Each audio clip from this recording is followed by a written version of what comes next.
Seterusnya, saya kerja dalam PDRM. Untuk makluman, kami daripada pegawai pihak atas hingga bawah terlibat sedikit dengan judi ekor haram dan mesin kuda. Panah-panah belaka gini. Biarlah nak betul jadi molek. Firman Allah Subhanahu wa taala, innama ya ayyuhallazina amanu, wahai orang-orang yang beriman, innamal khamru wal maisiru wal ansabu wal azlam rijsun min amali syaitan fajtanibuhu la'allakum tuflihun. Al-ayah. Wahai orang-orang beriman, judi, arak, tenung nasi, sembah berhala, semua tu adalah najis kotor daripada kerja-kerja syaitan. Kerja-kerja syaitan, hatu syaitan. Maka hendaklah kamu tinggal benda-benda ni, pasti kamu akan berjaya.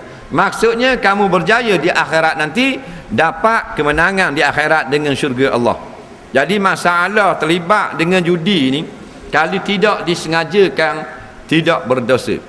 Nampak? Jangan kita sengaja.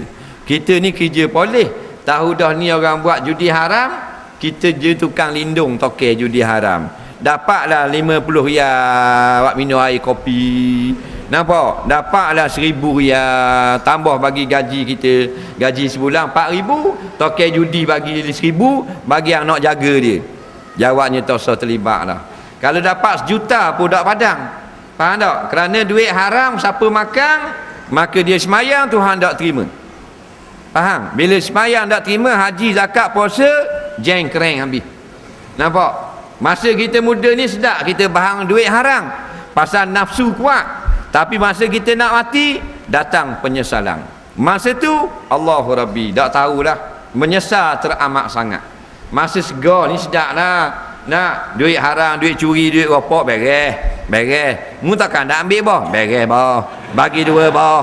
Nak, memang sedap. Tengah muda. Nak, tapi berkat tak ada. Duit tu kalau kita makan, jadi tubuh badan kita, masuk neraka. Kullu lamin nabata min haram fannaru aula bih. Tiap-tiap daging yang ada masuk makanan haram, api neraka terlebih layak dengan tubuh badan seperti itu. Jadi jaga baik-baik. Tak ada kira. Allah dia sama saja level dalam perbicaraan di hari akhirat kayak gini. Kalau atas dunia dia kita lain. Kita kalau orang biasa siapa kat lampu merah berhenti-lah. Tapi kalau kita jadi orang luar biasa, siapa kat lampu merah boleh jalan. Pasal kita luar biasa punya pakat. Tapi di akhirat tak ada kira. Sama belaka. Pakat tinggi mana pun, kalau tak semayang, masuk neraka. Makan haram, masuk neraka. Soal